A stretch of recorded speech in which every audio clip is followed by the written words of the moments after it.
Peep game and lock in, cause I read Goodnight, punpun like months ago, and now that I'm thinking about it and recollecting everything, the trauma is kicking in from when I first finished it, bro. I don't know why I let Masked Man convince me through his video to read that manga, knowing that his favorite manga is Berserk. I should have known what I was getting into. It was an immediate red flag. Now I don't even really want to touch Berserk. I still haven't read it, and I really don't intend on it anymore, considering that people are saying that it's hitting like Pum Pum. I don't want to touch it. But let's, oh my God.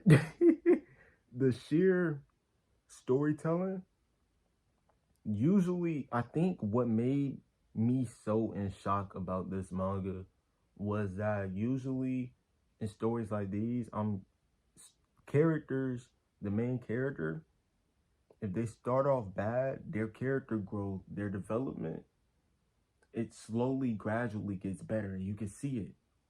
Thorfinn, Aaron, Aaron. We could go into webtoons. We can go into Hyun from Sweet Home, which is a great web comic. I just finished it. You really need to read it. I will be making a video about it. But you get me, like, characters will slowly progress into better people over time. That's not what happened here. That's not what happened at all. It's like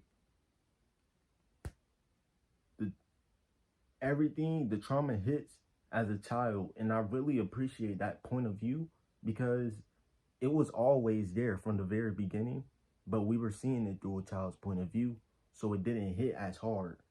But slowly as he was aging, there was high moments, there was low moments, there was really low moments, back to somewhat high moments, rock bottom moments. Like, it was amazing to see someone go from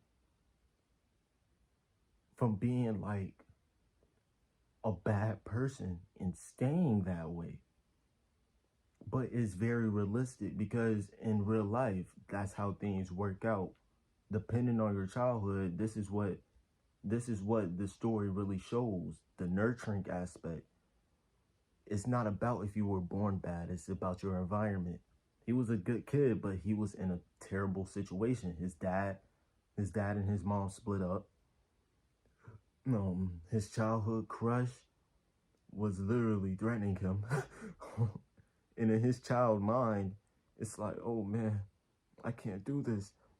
But like, from all the heartbreaks that he was going through with these girls, and let's talk about the girls aspect real quick, because the girls, you see how every time that his life was getting somewhat low, he'd run to these girls for this temporary euphoric feeling. Not sex. He wanted sex. And it just goes to show that even when he was having sex with these girls, right after that, he was feeling nothing. He felt empty. These empty, in real life, people do these empty gestures thinking that they want that feeling. They're chasing a high. And once that high is gone, you're back to feeling how you were before. But this is really just a beautiful representation of it.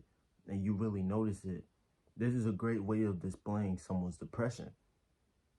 This really was a great story, but wow, it hit like a truck.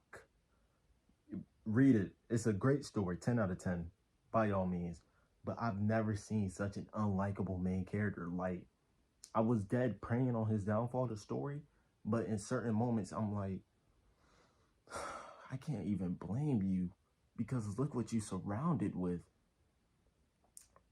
His uncle, oh my God, his uncle, spoilers, when his uncle had got into that predicament for the second time with the second girl when he cheated, and then he was on his way to off himself at the docks, his conversation with the taxi driver where it's like, oh, I don't know what to do. I told her and she forgave me. that hurt more than her actually hating me for the rest of my life.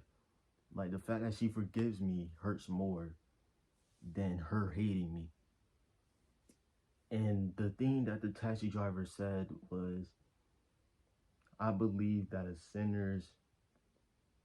what a sinner needs is not punishment. A sinner needs to know the pain of being forgiven. And I feel like that's very real, because if you really want someone, when you hurt someone, what you feel, if they really love you, they will stay with you. And the feeling of you knowing how you did them, and they still accept you for what you did, that hits harder. It's a very regretful feeling that will stick to you, and you got to learn to deal with that. And I love that the taxi driver builds on the point that you build through these problems over time. You get through it.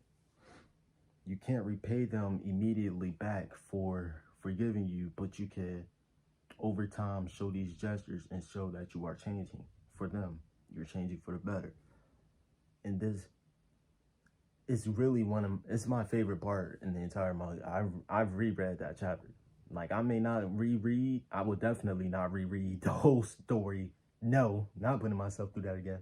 But I always read. But I love rereading that chapter. It's so great. It's so amazing. Read it. I highly recommend it. But that's it for today. This has been your boy. I'll catch you on the second video. Deuces. Wait, no. Stay safe though. I'm out.